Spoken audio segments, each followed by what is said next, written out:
Ah, finally. A reason to truly use my Coffin of Andy and Leyley OST.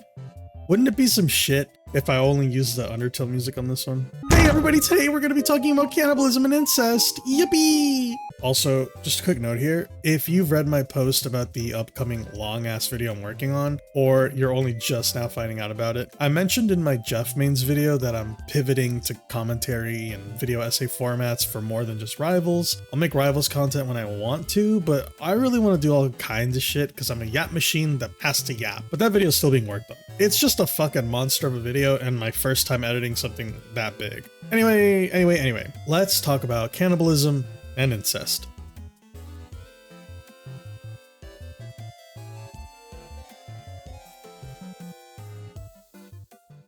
So I actually played the Coffin of Andy and Leyley way after it was already this big explosive topic on the internet. I had seen a variety of memes about it, but like most people, I assumed it was just kind of a nothing burger because the internet at the time concluded that this was a shitty, shock value based Tumblr game about sexy psycho teenage siblings making sweet love to one another. I seem to have this tendency to stay away from popular indie titles anytime there's a negative fandom to be associated with it. Like I held off watching The Has-Been Hotel and Hell of a Boss pilot for like 3 or 4 years between them because everybody was whining about how shitty the fandoms were. I even stayed away from Undertale originally, but like...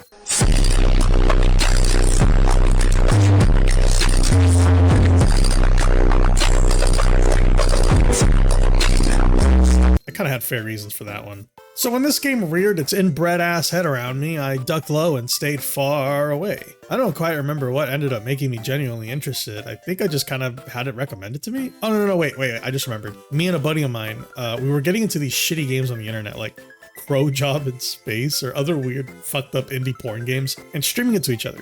You know, for fun, as friends do. Nothing weird happened, we promise. And I decided, dude, I got a great idea. Let's get this game and do voices for it while we play. That'll be a laugh. So I bought the game, installed, clicked to play, and we were pleasantly surprised by what we got. There was a strong realization that this wasn't some shitty shock value game that crawled out of some weirdo's ass. Whoever was writing this game had a tremendously great knack for writing complex, sick people with deep emotional and mental problems. Funny little story about fucking your sister and eating bodies aside, there was some real weight in the dialogue and interesting character interactions between these two sordid psychopaths who deserved each other, and probably deserve to die gruesome deaths together. They are fucked. And the game does not hide this, but they are extremely layered characters. So layered that even the deepest analysis videos of them on YouTube get so much wrong and overlook the nitty-gritty details of these characters. It's like something being 60 feet deep and you think you figured it out by the time you're 10 feet in.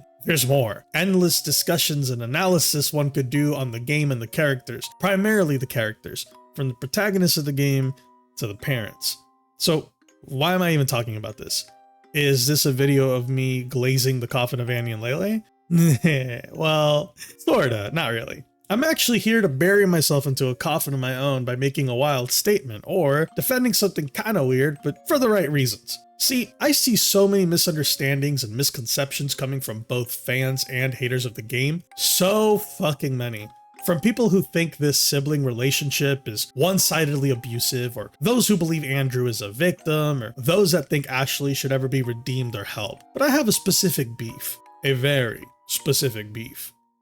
I see so often people say things like, oh, the incest thing? The internet's exaggerating. The only way to get the incest is if you choose it, and it's clearly the bad ending. Interesting. It's the bad ending only, huh? I remember thinking that when I was playing through the game, wondering if I was going to see this fabled bad ending with incest. How the hell does that even work? What does that even mean? Well, I'm here to say one thing and one thing only. You are coping so hard if you think the incest route happens in the bad ending. I know the game got some controversy, but embrace your southern roots. Say it with your chest. I want to fuck my sister and her awesome fat tits. You might be thinking to yourself, fucking my sister and her awesome fat tits does sound kind of goated, but also like bad?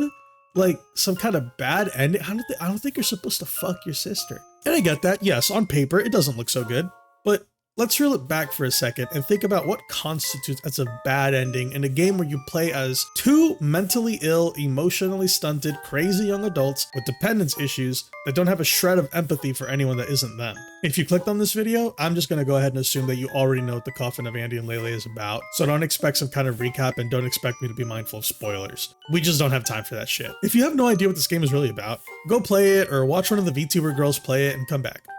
Or keep watching and give me the engagement. Like, who cares, right? It's just a stupid incest game.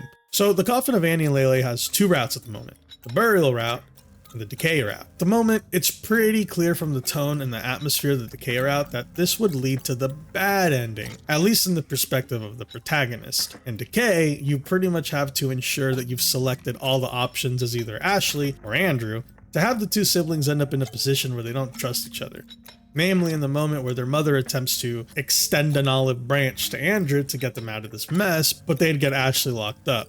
If Andrew accepts, but not really, because he just kind of talks about how it's impossible to back out of this now. And I think a lot of people also misinterpret this scene as Andrew feeling forced because of Ashley, instead of Andrew just being in denial because he doesn't want to part with Ashley. And Ashley will overhear this and get angry. The interactions onward are bitter, crass, and their arguing only gets worse. When Ashley uses her little demon totem thing to get a vision into the future, she sees a vision that ends up with Andrew trying to kill her. And it has two ways of ending, and they both are pretty fucking gnarly. If Ashley still has the bullets in the gun that they took, she kills Andrew before he has a chance to kill her. Then she turns the gun on herself and blows her brains out. If she doesn't have any bullets left, then Andrew kills her and then himself. No matter what, it looks like they're leading up to some kind of fucked up murder-suicide. Namely because without the other, they have no one and no purpose. Man, this sounds like, at least for these two, this sounds like a bad route. I mean, a murder-suicide is pretty fucking bad if you ask me. Now, as for the supposed bad route,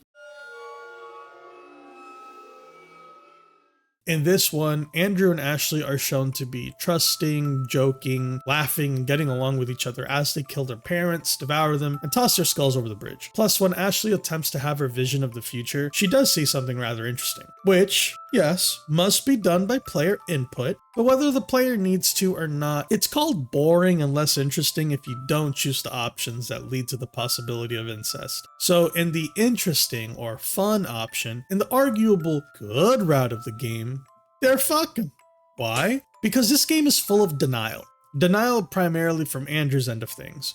While both Andrew and Ashley are the protagonists of the story and you spend a lot more time as Ashley, it seems a lot like Andrew is the one in constant denial while Ashley is the one just kind of rolling with things. Why? Because she's never been normal. Andrew knows what normal is supposed to look like, but he doesn't feel it. While Ashley has only ever known strangeness. She wasn't liked, she had no friends, and no positivity save for her older brother. And Andrew became attached to Ashley in a deep, sick way. In the way that Andrew desires her. Possessively. No one can have her. She's supposed to be his. Even sexually. Why the fuck else is this dude dating a girl with a resemblance to Ashley and asking her to tie her hair up to look more like her? Because he's sick and he's just as obsessed with keeping Ashley chained to him as Ashley is as obsessed with keeping him chained to her. It's a dynamic changing between them. Leyley bossed Andy around, had him on a leash, made her do things her way because he had to. Now, Andrew wants Ashley on a leash, doing what he wants, but he needs her around. She can't just leave. And we see much more of this side of Andrew, interestingly, in the decay route, where he is coping his ass off about what he feels and wants, versus in the burial route, where the coping is slowly ending as the siblings do their best to move on from the old dynamic. Whether it's Ashley attempting to dig up the old one or Andrew attempting to reverse the roles, they're burying the coffin and moving on, which is why, in a fucked up way, they almost seem healthier accepting their relationship as it comes. Now let me just say, I do not condone incest, cannibalism, or accepting the fact that you're a mental case and being perfectly fine with killing people and boning your sister. I am just saying that in the perspective of the protagonist, I think it's a total cope to say that the incest scene happens in the bad route as a way to defend or justify it. It feels like cowardly, like people are making something up to say, no, please don't think I'm really weird, the incest is actually bad, you're just misinformed. No, incest is the good route. Let's stop coping and start boning our sisters in harmony instead. That's all I've really got to say about the Coffin of Andy and Leyley, at least for now. I won't get into anything that happens in chapter 3 because I only played it once and I don't remember it well enough to apparently not remember another incest scene happening that is apparently quite fucked. I don't know. I want everyone to stop with this flimsy ass defense. Enjoy what you want to enjoy, you know? And if you ever are asked about what this game is about, just say, it's about a brother and a sister that fuck. They what? They fuck each other. Thank you so much for watching my video. If you subscribe to me specifically for Rivals content, I will still be making it. Just another heads up, I'll still be making it, just only when I feel like it. Everything else is commentary and essays from this moment forward, with little commentary pieces like this sprinkled into the middle of bigger projects. Be on the lookout for my upcoming The Last of Us and Kingdom Come 2 revenge story comparison that's coming out very soon. I've been working really hard on it. And if you enjoyed the video, a like would be cool, and feel free to subscribe if you want more content like this. Feedback, as always, is extremely appreciated. Socials are below if you want to be in my Discord. Good night, you incestuous fucking freak.